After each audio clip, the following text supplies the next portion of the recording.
2924 Change of perspective. A huge onyx serpent swam across an endless expanse of still water, surrounded by boundless darkness. The heavy shroud of it was broken only by the radiant white light that spilled from the hand of a woman who rested between the serpent's horns, looking ahead with an impassive expression. Her pure radiance reflected on the rippling water, and it seemed as if they were traveling on a path of dying stars. Sunny had cast his shadow sense far and wide, hoping, and dreading, to find something living in the quiet, dead world of the tomb of Ariel.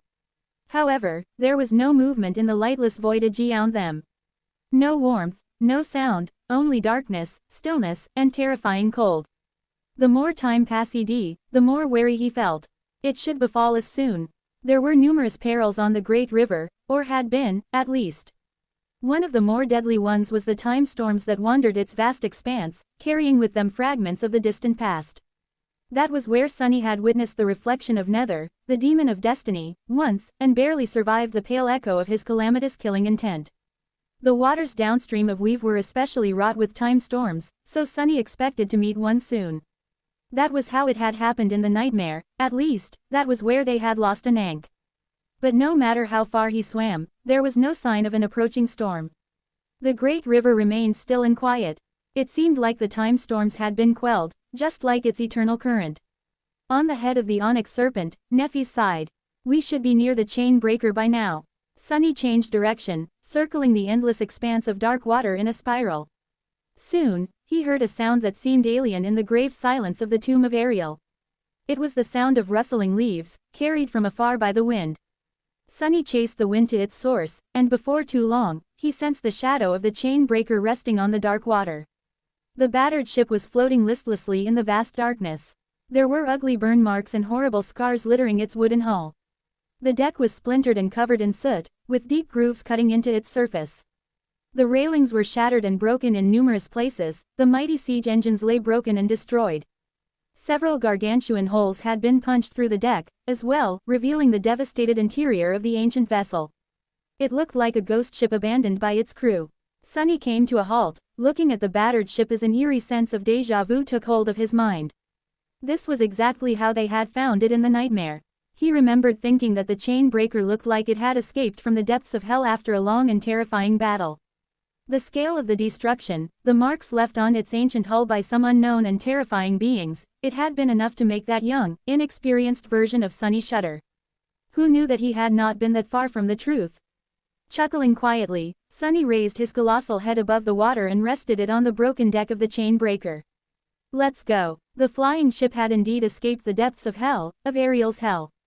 The battle they had waged to reach those depths had indeed been long and terrifying, far more terrifying than the young Sunny could ever imagine, even after surviving Antarctica. It was just that it was Sunny himself who had fought that terrifying battle, leaving a trail of devastation in his wake on the path to the tomb of Ariel.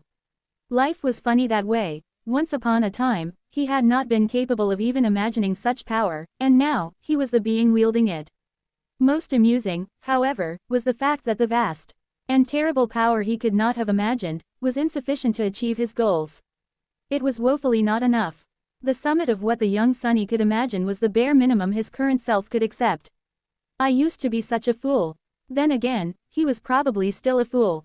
Who knew? Perhaps one day in the future, an older and wiser version of him would think back to this day and shake his head in frustration. If he were to survive and see the future, naturally. Nephis jumped down to the deck of the chain breaker, followed by Sunny's second incarnation. Dismissing the onyx serpent shell, Sunny turned into a shadow and wrapped himself around that avatar. Together, they made their way across the ruined deck, looking around to ascertain the damage. Could have been worse. Considering that the chain breaker had engaged in an aerial battle against a myriad of great abominations, it was already a miracle that the ship was in one piece. Sunny looked at the wide, jagged hole in the deck and grimaced. He vaguely remembered making that hole personally, when one of his mangled bodies crashed into the deck at terrible speed. Nephis nodded slowly. Yes, I remember it being in the same state in the nightmare. The ship is not taking in water, and although its runic contour is Bro Kappa N, it can still sail, as long as we repair the sails. She reached the runic circle at the stern of the ship, which was lifeless now, and studied it for a moment. Eventually, it was Cassie who repaired the enchantments and made it fly again. Cassie is not with us this time, so. Her expression turned wistful. Sunny shook his head. You are caught up in the past, Neff. Remember, you are not a master anymore. Cassie was the only one who could mend the chain breaker back then, but now, you are the most powerful shaper in existence, and I am the one and only weaver that exists. We are both supreme, as well, so surely we'll manage somehow. He put a hand on her shoulder. But is there really a need to repair the chain breaker? The two of us can travel just as fast, if not faster. We can carry more cargo in our souls, and destroying us is more difficult than destroying this ship. Neffy stared at the broken deck of the flying ship, then at her own hand. Quote. That is true. Sunny and Neffys might have been able to travel across the Great River without a ship, but it was still more comfortable to have one around. Of course, Sunny could have created such comfort himself. He could have manifested a small island out of shadows, built a dark mansion on it, and even planted a garden of black flowers. Or even summoned the nameless temple from the dark depths of his soul. But the chain breaker felt like home.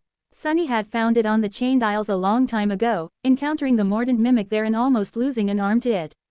Cassie repaired the ancient ship, and later, Noctis invited him aboard as a guest. The cohort had taken a vacation aboard the flying ship, and later, Sunny and Neffys lived in one of the cabins together during the third nightmare. Sunny knew every nook and cranny of the ancient vessel, and even now that it was in a sorry state, he felt comfortable here. And a little comfort went a long way when one was traversing the dark depths of the tomb of Ariel. 2925 outside time. Soon enough, there was a fire burning in a brazier, and Sunny was preparing a meal for himself and Neffys. They were in the same cabin as they had used in the nightmare, while the shades were cleaning and repairing the ship beyond its door. Neffys was watching the flames, a distant look on her face. It's so strange. Sunny raised an eyebrow. What is? She lingered for a moment, then said hesitantly. The time, being separated from time by the walls of the tomb of Ariel. Neffys frowned slightly. Back then, I spent a long time in the nightmare. But when the nightmare was over, not even a second had passed in the real world. We emerged from it as soon as we entered. That is because time in the tomb of Ariel works differently than anywhere else, and its connection to the world beyond is unique. She shook her head. Now that the greater river stands still, I thought that things would be different. But they're not. From our perspective, time in the world outside is frozen, and only flows here. Sunny had gathered that much, but he still wanted to ask.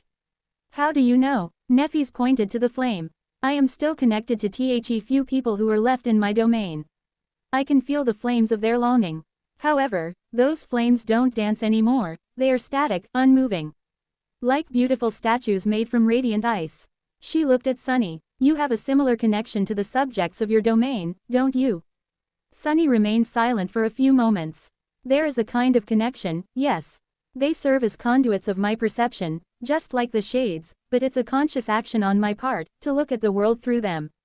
I was holding myself back from doing just that, on account of not making them a target for the Dreamspawn. Or being attacked by the Dreamspawn through them. He sighed. I can also travel to their soul seas through the Mark of Shadow. I had not done that since entering the Nightmare Desert, though, for the same reason. I wonder if I am in the same situation as you. Neffys looked at him and said in a calm tone. I would assume that you are. Nothing is stopping us from checking, does it? We were forced to isolate ourselves from the rest of the world before to prevent the Dreamspawn from spoiling our plans. What can he do now, though? We are already inside the tomb of Ariel. He would have to brave the Nightmare Desert to do anything to us, and that should be quite difficult even for him, impossible, perhaps. Sunny contemplated her words for a short while, then nodded. You are right, nothing is stopping me from trying. First, he dove into his soul sea, and then used the Mark of Shadows to enter the soul sea of one of the Shadow Clan members, specifically, Rain. A few moments later, Sunny spoke in a tone of amazement. Yes, it's the same. I can enter her soul sea, but it's just all frozen. As if existing outside time. Wait, Rain is already a master. By the dead gods, that was fast.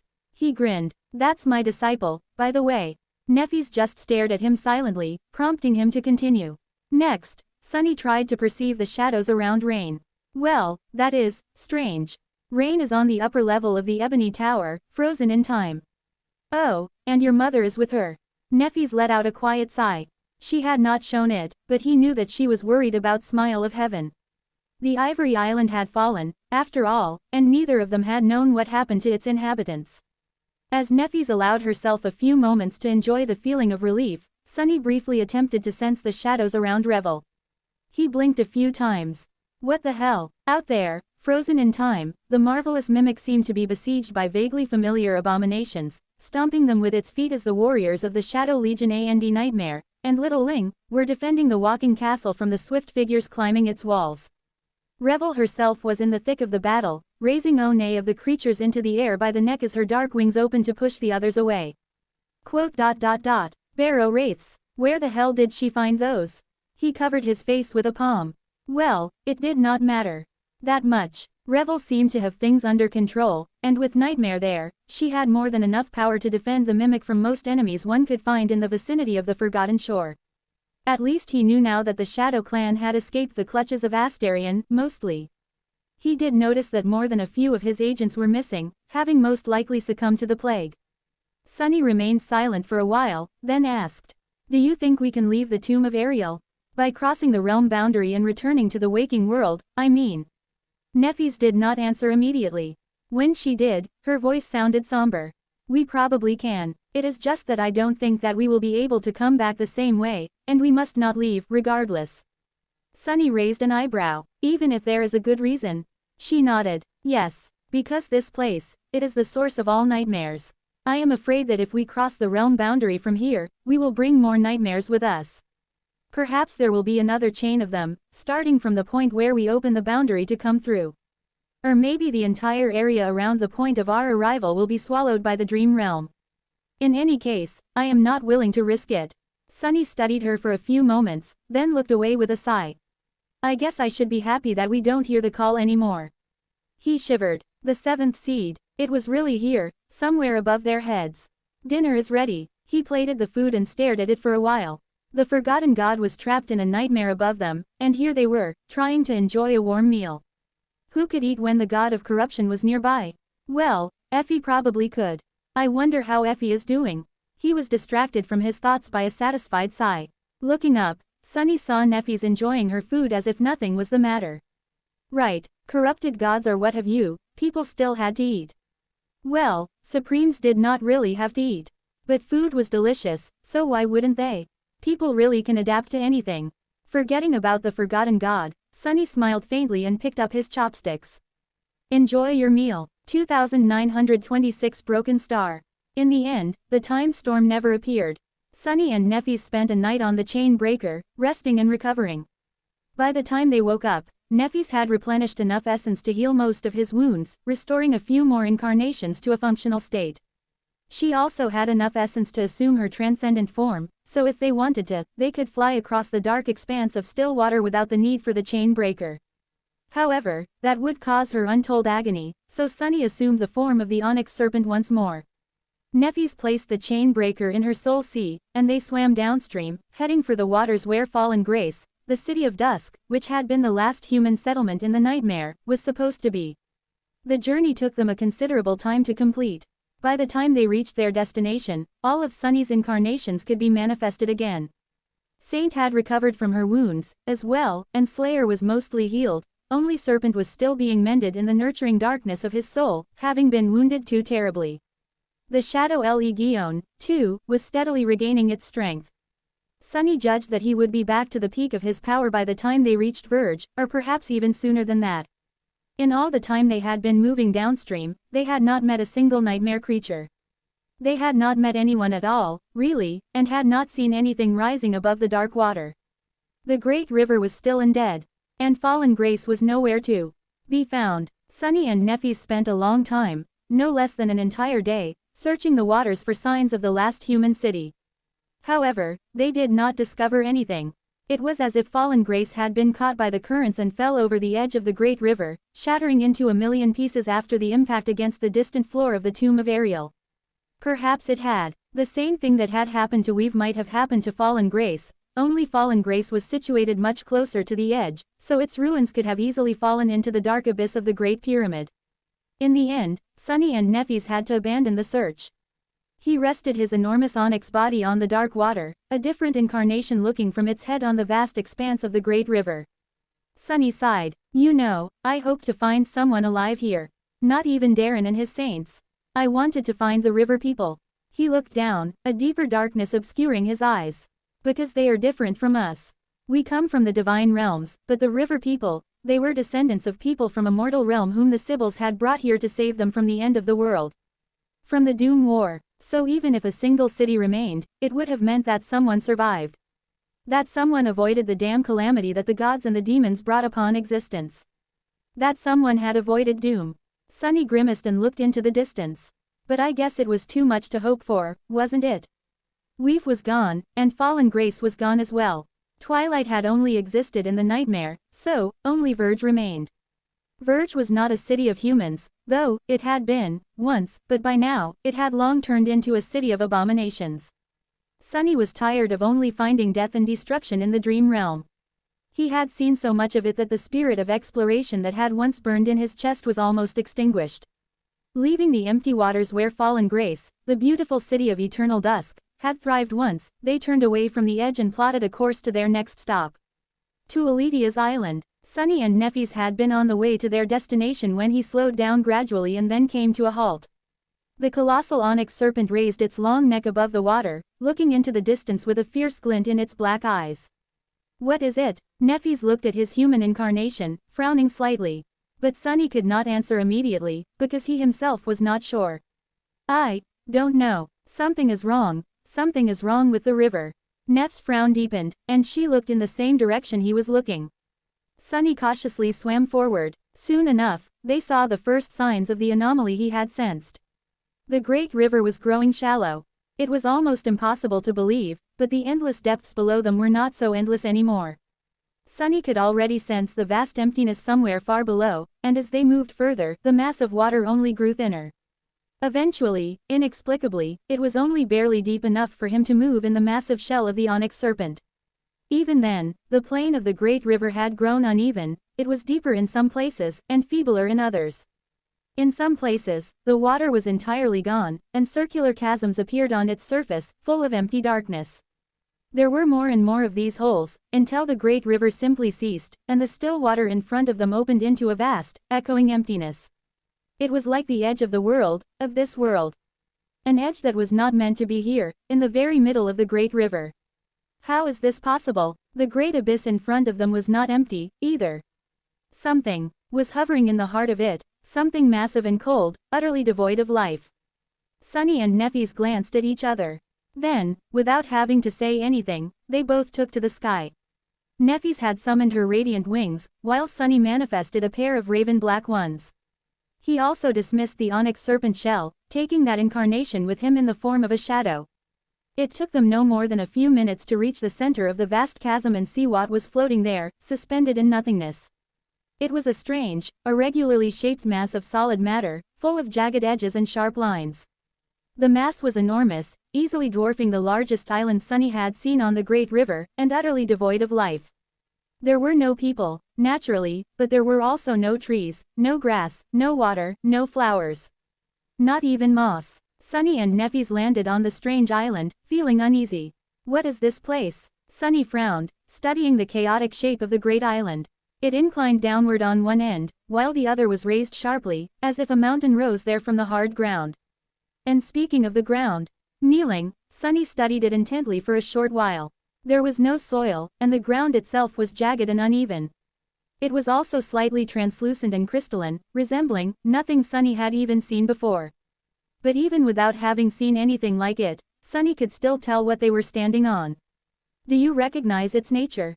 Neffys remained silent for a few moments, then shook her head. No, what is it? Letting out a sigh, Sunny straightened and looked up. It's a soul shard, what is left of it? A fragment of a soul shard, really? Sunny hesitated for a moment, then pointed up. It's a fragment of the sun. Of a sun, really? Someone must have destroyed one of the 7 suns of the great river, and so, its fragments fell down. So, they were standing on a fragment of a dead sun.